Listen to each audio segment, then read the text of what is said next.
Well, different year, same old Iowa Hawkeye sports.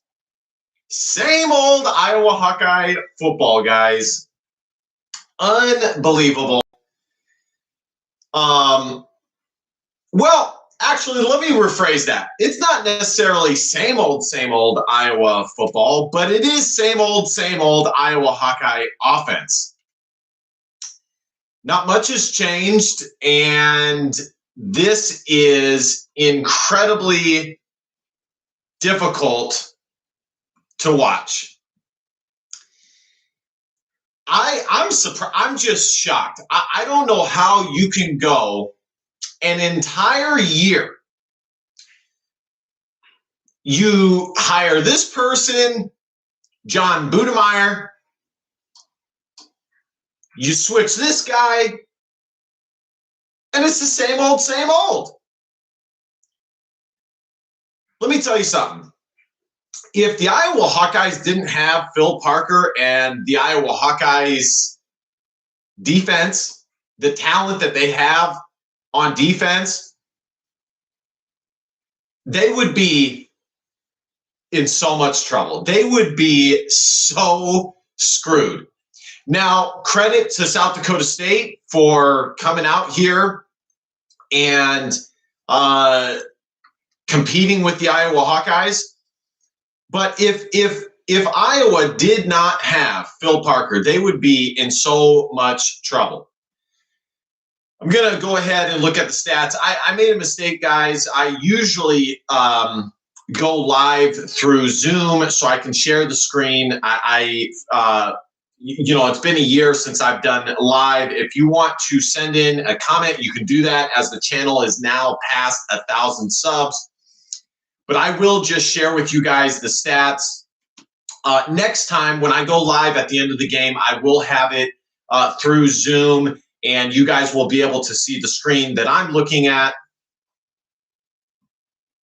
This is, the half is not over. I had to start this early because I got to go get my car fixed. And I've been through it before with the Iowa Hawkeyes team where you end up watching the whole game only to basically not have missed anything, because the game, they only score like 3 more points the rest of the game. And it's basically just defense versus defense versus defense. And so, you don't want to make that mistake and not get anything done on a Saturday. So it's 3-3 tied. I fully expect it to be tied going into the half. Team stats: total yards, South Dakota State 76 total yards, and the Iowa Hawkeyes 58 total yards. What a travesty. Passing yards: South Dakota State 52, Iowa Hawkeyes 41. Rushing yards: South Dakota State 24, Iowa 17. Yards per play: South Dakota State 2.6, the Iowa Hawkeyes 1.9. 1.9. 1.9. The Iowa Hawkeyes aren't even averaging 2 yards a play. Different year, same Iowa Hawkeyes. That's why in every video that I have made, when it comes to previewing the Iowa Hawkeyes, I have said that I will believe it when I see it. I did the Iowa Kids Day reaction, and I gave my take on Spencer Petras, and I had some people come after me and say, he looked good. He looked like he was commanding the offense. He looked way more confident. And all I said in my Kids Day reaction was, I'll believe it when I see it. From Spencer Petras, what I'm looking for is his completion percentage to be better. I want to see if his downfield ability is better. And I want to see if he's a little bit more athletic. And after the kids' day, I basically said, well, I didn't see any of those things, even after the kids' day, even though he didn't play a ton. But even in the time that he did play, I didn't really see those things. Still poor completion percent. Guys, in this day and age, there is no reason that you should not be able to complete 60% of your passes in college or pros. You have guys who are completing 80% of the, 70 to 80% of their throws. The other point that I want to make here is, and I will read your comments if you send some in. You guys can send super chats in. The other thing here is, and I've also said this, for a long time, I have said that Iowa has the athletes. They have the wide receivers. They have the running backs. They have the tight ends. Because you look at the recruiting rankings, you look at guys like George Kittle, Amir Smith-Marset, guys who leave Iowa, Charlie Jones, guys who leave Iowa, and they go somewhere else where they don't have to have the Iowa offense of play calling scheme and philosophy. They go somewhere else, and they're solid. They're great. So that, to me, points to it's much more of a philosophy, scheme, and quarterback problem rather than playmakers. Guys, let me tell you something. If you go back and look at Iowa's recruiting rankings, especially with the wide receivers, you would be shocked at how well Iowa and Kelton Copeland have recruited the wide receiver position. High 3 stars, 4 stars. Arlen Bruce and Keegan Johnson were both 4-star guys. Brody Brecht, high 3-star. Jacob Bostic, high 3-star. Deontay Vines, not a high 3-star, but he had some good offers. Tyrone Tracy was decently recruited. Now, I get it. Iowa doesn't have access to all those guys in this game because they have some injuries, which is a whole different discussion for a different day, I guess. I'm not really sure why Iowa has so many guys injured. That's a problem. But the point is, Iowa has the talent. They have the athletes. But they ain't got the quarterback, guys. Now, the problem is that even though I'm saying all of this, last year, I would say, when people would complain about Spencer Petras, I would say, guys, you have to ask yourself 2 questions. Number one, does Iowa have a better option? That's first and foremost. Not the same, not possibly. It has to be unequivocally a better option. And then the second question is, if they do have a better option, is it worth putting that guy in to possibly mess with the momentum and the closeness that the team has? Because that is a real thing. Teams have to have chemistry. At the end of the at the end of the second quarter, you could hear fans booing and saying, "Let's go, Alex! Let's go, Alex!" First downs, Iowa had four first downs. South Dakota State had 3. Iowa was 2 of 9 on third down efficiency. South Dakota State 2 of 9. Total plays 31 to 29. Punts, South Dakota State 6 punts. Iowa 4 punts. Penalties, Iowa had 0 penalties. That's good. Fumbles lost 0-0. Interceptions thrown, Iowa 1, South Dakota State 0.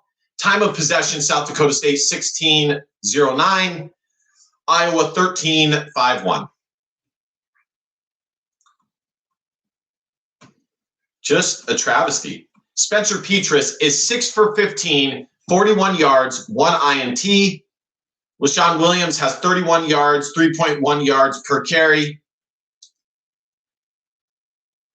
Keegan Johnson, 1 carry for 1 yard. I didn't even know if he was good to go. Caleb Johnson, I told you guys he would play, and he is. LaShawn Williams, 1 reception, 15 yards. Arlen Bruce, 2 receptions, 14 yards. Sam Laporta, 2 receptions, 9 yards. The biggest problem is, guys, you know, Brian Ferentz, and they said it in the telecast, like whatever you want to call it, in the stream. They said that Brian Ferentz said that he's trying to, he decided to simplify the offense, to make it simple so that Spencer Petras can get through his reads. But see, the problem when you do that is you just become a vanilla offense when you were already vanilla before.